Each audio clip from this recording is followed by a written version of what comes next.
হয় আইছেক ভা আজি এটা গুৰুত্বপূৰ্ণ দিন আৰু যিটো দিনৰ বাবে সকলোৰে অধীৰ আগ্ৰহেৰে আচলতে ৰৈ আছিল আৰু আজিৰ দিনটোত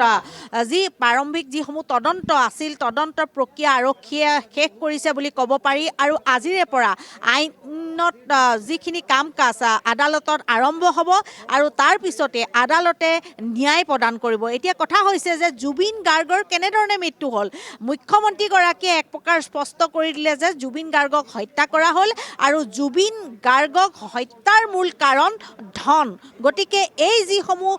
ধনৰ লেনদেন সেই ধনৰ লেনদেন সন্দৰ্ভত সবিশেষ তথ্য সংগ্ৰহ কৰিছে ইতিমধ্যে SITয়ে। এই ক্ষেত্ৰত SIT এক প্ৰকাৰ সফল বুলি ক'ব লাগিব, কিয়নো যেতিয়া জুবিন গাৰ্গৰ এই মৃত্যু হ'ল, মৃত্যু হোৱাৰ পিছত কেনেধৰণে কি হ'ল ছিংগাপুৰৰ পৰা সকলো তথ্য সংগ্ৰহ কৰিলে আৰু তাৰ পিছত ছিংগাপুৰতো গ'ল, ছিংগাপুৰত যি পোষ্টমৰ্টেম ৰিপৰ্ট সেইসমূহ আনিলে, জুবিন গাৰ্গক তালৈ নি কেনেধৰণে য়টত উঠাই সাগৰত সাঁতুৰিবলৈ লৈ গৈছিল সেইসমূহো সংগ্ৰহ কৰিছে, য়টৰ CC কেমেৰাৰ যিসমূহ ফুটেজ সেইসমূহো সংগ্ৰহ কৰিলে। মুঠতে তদন্তৰ বাবে যিখিনি পৰ্যাপ্ত তথ্য লাগে সেই সকলোখিনি সংগ্ৰহ কৰিলে আৰু যেতিয়া 24 ছেপ্টেম্বৰত SIT গঠন কৰিলে 9জনীয়া যি দল সেই SITৰ টীমত 9গৰাকী আছে, সেই 9গৰাকীয়ে যিহেতু তদন্ত কৰিলে আৰু মুম্বাইলৈও গ'ল। মৰমী দাস যিহেতু মুম্বাইলৈ গৈছে, মুম্বাইলৈ গৈ জুবিন গাৰ্গৰ যি আচলতে চিকিৎসা হৈছিল সেই চিকিৎসালয়ত গৈ খবৰ ল'লে, তাৰ পৰাও যিখিনি পৰ্যাপ্ত তথ্য পাতি লাগে সেইখিনিও আনিলে আৰু গুৱাহাটীত যি চিকিৎসা চলি আছিল, পানীত নামিব নোৱাৰে বা জুই কাষলৈ যাব নোৱাৰে তেনেকুৱা ধৰণৰ যি ৰোগত আক্ৰান্ত হৈছিল আৰু সেইসমূহো আনিলে। এই সকলোখিনি কৰিলে। তাৰপিছত যিহেতু হত্যাৰ প্ৰসংগ যেতিয়া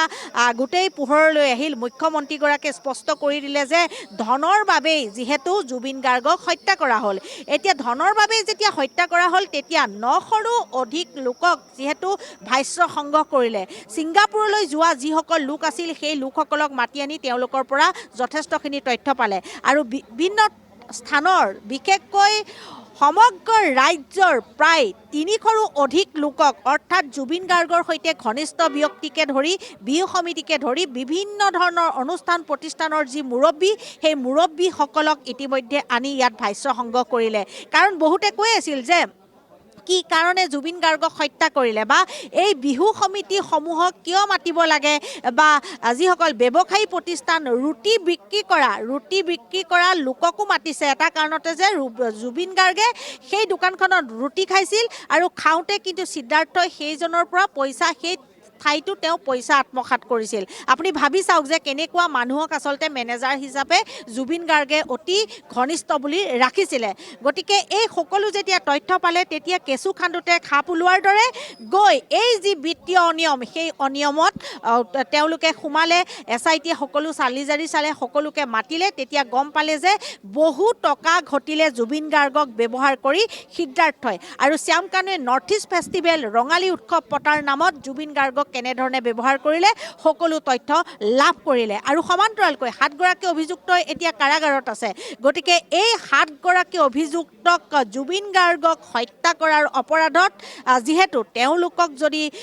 উচিত শাস্তি দিব লাগে তেতিয়াহ'লে কিন্তু তথ্য প্ৰমাণৰ যথেষ্ট প্ৰয়োজন হ'ব। কাৰণ কাৰাগাৰত এনেই এগৰাকী লোকক বহুদিনলৈ ৰাখিব নোৱাৰে। গতিকে অসমৰ ৰাইজে ন্যায় বিচাৰি আছে। গতিকে এইসকলক কঠোৰৰ পৰা কঠোৰতম শাস্তি দিব লাগিব। গতিকে কঠোৰ শাস্তি দিবলৈ হ'লে আজি যি চাৰ্জশ্বিট সেই চাৰ্জশ্বিটখন যথেষ্ট গুৰুত্বপূৰ্ণ। কাৰণ আৰক্ষীয়ে যদি এই যি তদন্ত প্ৰক্ৰিয়াত হেমাহি কৰিছে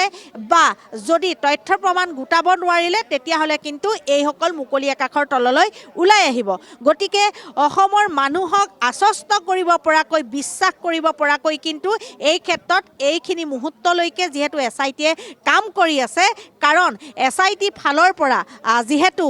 বাৰে বাৰে কৈ থকা হৈছে যে সকলো কাম কৰা হৈছে আৰু এইখিনি মুহূৰ্তত যিসকল আচলতে SITৰ 9জনীয়া যি দল সেই দল আহি পাইছেহি আৰু বিশেষকৈ ক'ব লাগিব যে 10 বজাৰ লগে লগে ইয়াৰ পৰা ৰাওনা হ'ব যিহেতু আৰু 11 বজাত গৈ আদালতত যি চাৰ্জশ্বিট দাখিল কৰিব ইতিমধ্যে যিসমূহ তথ্য প্ৰমাণ সেই তথ্য প্ৰমাণ নিয়াৰ বাবে যি টীম সেই টীম ইতিমধ্যে সাজু হৈছে গাড়ীসমূহ সাজু কৰিছে কাৰণ বহুখিনি হাজাৰ হাজাৰ পৃষ্ঠাৰ আচলতে এইখন চাৰ্জশ্বিট গতিকে তেওঁলোকে নিবৰ কাৰণে গাড়ীৰ প্ৰয়োজন হ'ব ট্ৰাংকৰ প্ৰয়োজন হ'ব সেইসমূহ সোমোৱাই তেওঁলোকে লৈ যাব গতিকে সেই সকলোখিনি এইখিনি মুহূৰ্তত সাজু কৰা দেখা পোৱা গৈছে গতিকে আমি ক'ব লাগিব যে আজি অতিকৈ উৎকণ্ঠিত এটা সময় আৰু সেই সকলোখিনি তথ্য প্ৰমাণ লৈ তেওঁলোকে ৰাওনা হ'ব আৰু সাজু হোৱা দেখা পোৱা গৈছে